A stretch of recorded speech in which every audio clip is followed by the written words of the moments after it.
جہنم کے درمیان اس ایک روزے کی وجہ سے 70 سال دوری کر دیتا ہے. یعنی ایک آدمی 70 سال چلتا رہے نا، 70 ایئرز اس کی طرف چلے جہنم، تو 70 ایئرز چلنے کے بعد یعنی اتنی دوری کر دیتا ہے اس کو ایک روزے کی وجہ سے.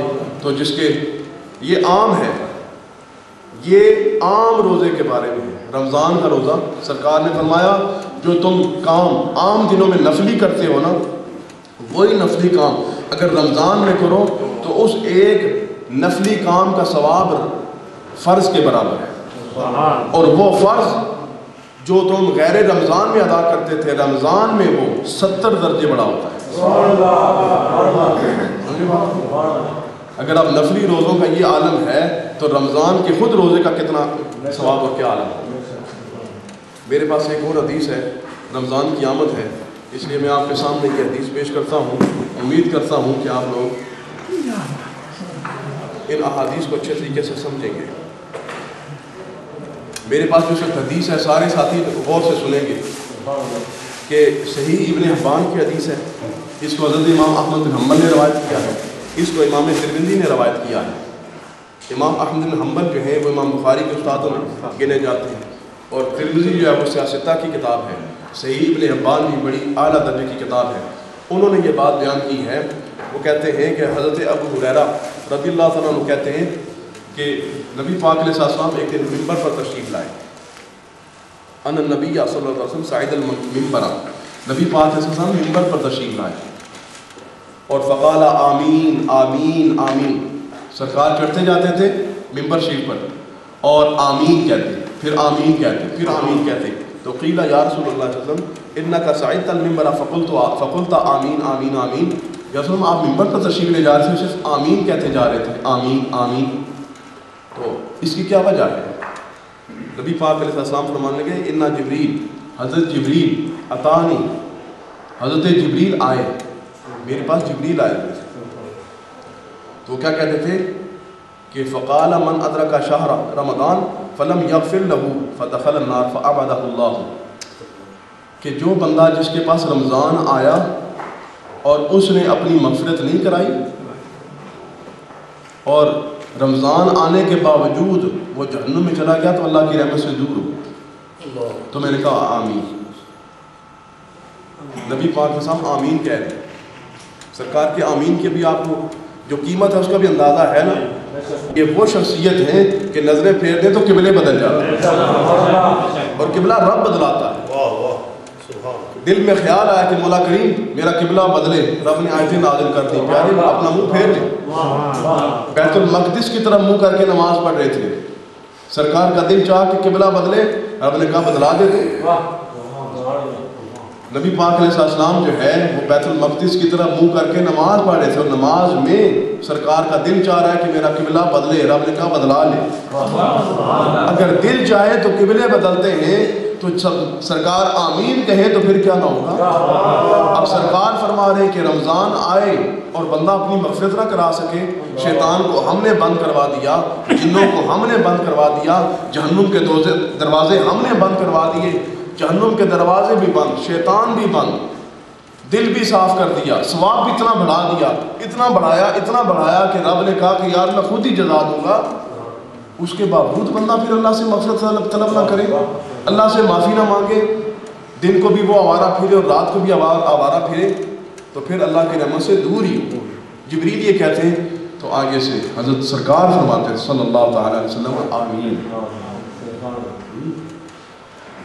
اور اب ایک دوسری بڑی سخت بات کہنے لگا ہوں جس سے ہمارے نوجوان کافی بیچارے آگے پیچھے دیکھنے لگتے ہیں، لیکن سننی تو پڑے گی، سرکار کی بات ہے.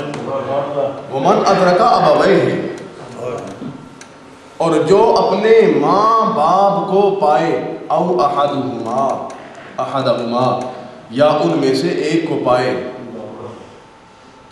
اور پھر ان کے ساتھ نیکی نہ کرے، فماتا اور مر جائے، فدخل النار اور اس کام کی وجہ سے وہ جہنم میں جائے، تو فابعدہ اللہ اس کو بھی اپنی رحمت سے.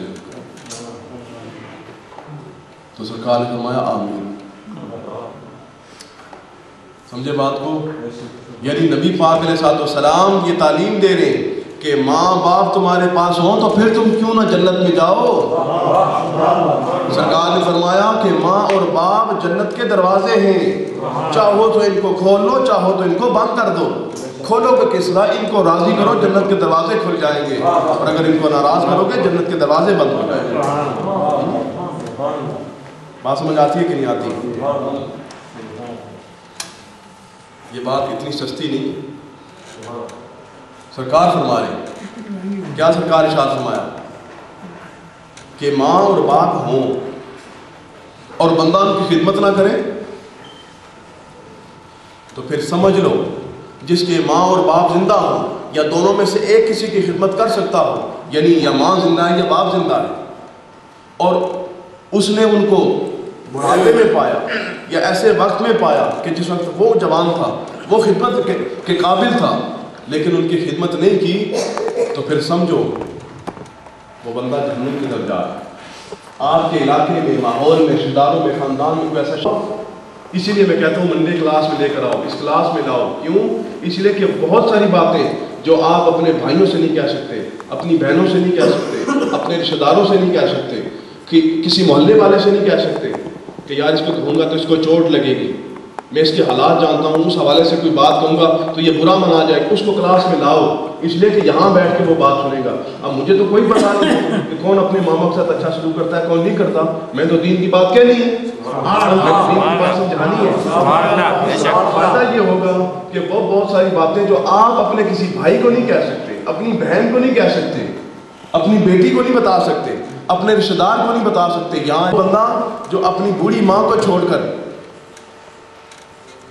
وہ دنیا کے مزے لے رہا ہے، دنیا کی عیشیں کر رہا ہے، اپنے باپ کو چھوڑ کر، اپنی باپ کی بڑھاپے کا اس کو کوئی پرواہ نہیں ہے، اور دنیا کے نشے لے رہا ہے، وہ سمجھو کہ وہ اس دنیا میں نہیں رہ رہا، وہ جہنم میں رہ رہا ہے، وہ جہنم میں رہ رہا ہے۔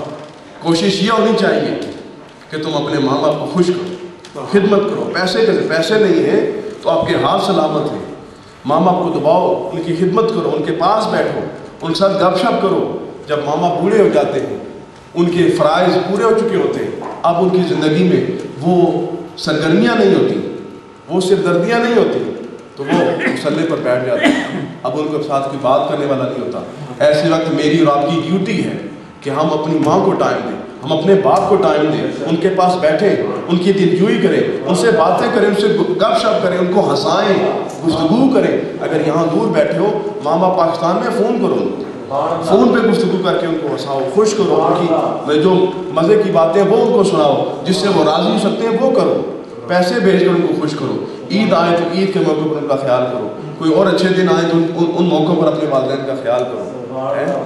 عید کا دن آئے، ماں تمہاری گھر بیٹھی ہو، باپ تمہارا گھر بیٹھا ہو، اور تم جناب اپنے دوستوں اور یاروں کے ساتھ پھر رہے ہو باہر، اور باہر کی جو اسٹریٹ پر جناب تم کھڑے گپے لگا رہے ہو، اور ماں باپ تمہارے اکیلے بیٹھے ہوں، تو تم یہ سمجھو یہ زندگی کے مزے نہیں ہیں، یہ جہنم کے شعلے ہیں۔ بات سارے انڈرسٹینڈ کر رہے ہیں کہ نہیں کر رہے؟ اور یہ سارے ماں باپ کے لیے، یہ نہیں کہ باپ حاجی صاحب ہوں گے تو پھر ہی خدمت کرنا، باپ کوئی سید ہوگا تو پھر ہی خدمت کرنا، باپ کو بڑا نمازی ہوگا تو پھر ہی خدمت کرنا۔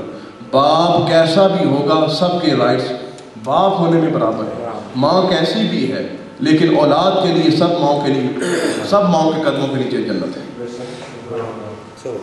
ہر ماں جو ہے نا، اس کو بے شک کلمہ بھی سیدھا نہیں آتا، جنت اس کے قدموں کے لیے، بیٹے کے لیے۔